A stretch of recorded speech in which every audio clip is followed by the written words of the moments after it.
Asteroid impact से एक बहुत बड़ा खतरा है। उनके मुताबिक दो चीजें जो इंसानियत को चुटकियों में खत्म कर सकती हैं, वो है न्यूक्लियर वॉर और एक एस्टेरॉयड इम्पैक्ट। अंतरिक्ष में लाखों एस्टेरॉयड मौजूद हैं जो लगातार सूर्य का चक्कर लगाते रहते हैं। इनमें से कुछ एस्टेरॉयड्स वैज्ञानिकों द्वारा डिटेक्ट कर लिए जाते हैं। आमतौर पर इनका साइज इतना छोटा होता है कि इन्हें अर्थ बेस्ड टेलीस्कोप से देखना पॉसिबल नहीं होता। यही कारण है कि ज्यादातर एस्टेरॉयड्स की डिस्कवरी उनके टकराने के कुछ घंटे पहले होती है, जब वह पृथ्वी के नजदीक आ चुके होते हैं। हाल ही में नासा के वैज्ञानिकों ने एक ऐसे एस्टेरॉयड को डिस्कवर किया है जो साल 2038 में हमारी पृथ्वी से टकरा सकता है। आप ये खबर कई बार सुन चुके होंगे कि एक एस्टेरॉयड हमारी पृथ्वी से टकराने वाला है, लेकिन असलियत में ऐसा कभी नहीं होता है। हालांकि इस नए एस्टेरॉयड के साथ ऐसा नहीं है। जहां नॉर्मल एस्टेरॉयड्स के टकराने के चांसेस 2 या 3% होते हैं, वहीं इसके टकराने के चांसेस 72% से भी ज्यादा हैं। इसका मतलब ये है कि यह डेफिनेटली हमारी पृथ्वी से टकरा सकता है। डरावनी बात तो ये है कि इसका साइज 800 मीटर तक हो सकता है। इतने विशाल एस्टेरॉयड एक मीडियम साइज देश की पूरी आबादी को खत्म कर सकते हैं, जो हमारी पृथ्वी के इकोसिस्टम के लिए बिल्कुल भी अच्छा नहीं होगा। आज के इस वीडियो में हम आपको इसी एस्टेरॉयड के बारे में बताने वाले हैं। ये हमारी पृथ्वी से एग्जैक्ट किस दिन टकराएगा और क्या नासा के वैज्ञानिक इसे टकराने से रोक पाएंगे, जानेंगे आज के इस वीडियो में। हाल ही में हुई एक मीटिंग में नासा और 100 दूसरे ऑर्गेनाइजेशन के अध्यक्षों ने एनईओज और उनके खतरों पर चर्चा की। एनईओज का मतलब होता है नियर अर्थ ऑब्जेक्ट्स, यानी ऐसे एस्टेरॉयड और कॉमेट्स जो पृथ्वी के बहुत नजदीक मौजूद हैं। इनमें उन ऑब्जेक्ट्स को भी शामिल किया जाता है जो समय समय पर पृथ्वी के नजदीक आते रहते हैं। एनईओज पिछले 10-20 सालों से काफी चर्चा में रहे हैं। ऐसा इसलिए है क्योंकि दुनिया भर की स्पेस एजेंसीज ने ऐसी टेक्नोलॉजी को डेवलप कर लिया है जिनसे एस्टेरॉयड्स को डिटेक्ट किया जा सकता है। लेकिन पहले ऐसा नहीं था। एस्टेरॉयड्स प्लैनेट्स और तारों के मुकाबले काफी छोटे होते हैं और इनके पास खुद की लाइट भी नहीं होती। इसके अलावा इनकी काली चट्टानी सतह सूर्य की रोशनी को ज्यादा अच्छे से रिफ्लेक्ट नहीं कर पाती, जिससे ये अंतरिक्ष के अंधेरे में छिपे रहते हैं। यही कारण है कि इन्हें ढूंढना इतना कठिन होता है।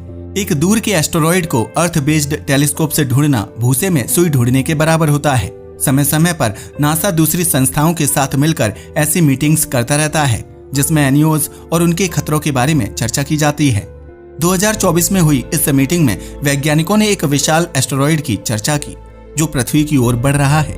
इसका साइज 80 से 800 मीटर के बीच में है और यह 2038 में हमारी पृथ्वी से टकराने वाला है। जहां नॉर्मल एस्टेरॉयड के टकराने के चांसेस 2 या 3% होते हैं, वहीं इस एस्टेरॉयड के टकराने के चांसेस 72% हैं। इतनी हाई परसेंटेज को बहुत डेंजरस माना जाता है और इस स्थिति में एस्टेरॉयड से बचना ऑलमोस्ट इम्पॉसिबल हो जाता है। नासा के वैज्ञानिक यह चेक करना चाहते थे कि क्या उनके पास कोई ऐसी टेक्नोलॉजी है जिससे ऐसे खतरे को टाला जा सके। अगर आप स्पेस साइंस में रुचि रखते हैं तो आपको डार्ट मिशन के बारे में तो पता ही होगा। इस मिशन में नासा ने एक सैटेलाइट के जरिए एक एस्टेरॉयड की दिशा को चेंज कर दिया था। वह यह टेस्ट करना चाहते थे कि इम्पैक्ट टेक्नोलॉजी के जरिए एस्टेरॉयड से बचा जा सकता है या नहीं। फॉर्चुनेटली डार्ट मिशन पूरी तरह से सक्सेसफुल रहा।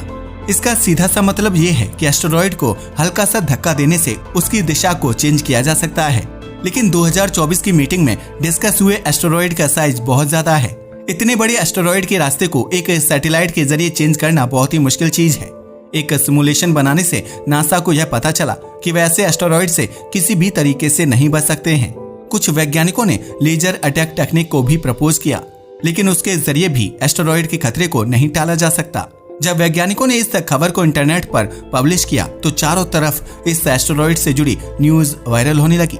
इंस्टाग्राम, एक्स और यूट्यूब पर लोग इसके बारे में बिना पढ़े ही पोस्ट करने लगे। हैरानी वाली बात तो ये है कि कई फेमस मीडिया पेजेस ने भी इस खबर को अपने अकाउंट्स पर शेयर किया।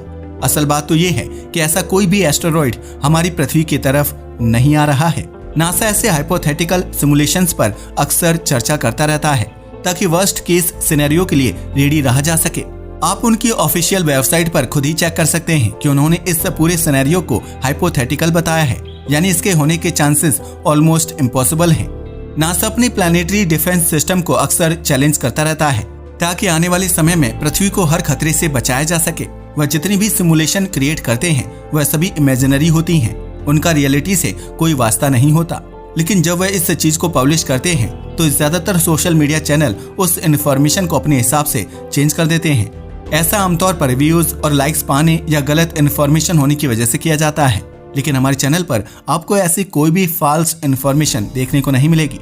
वैज्ञानिकों के मुताबिक अगले 100 सालों तक हमें किसी भी एनईओ से कोई खतरा नहीं है, यानी हमारी पृथ्वी फिलहाल पूरी तरह से सेफ है और कोई भी एस्टेरॉइड इस पर अटैक नहीं करने वाला है।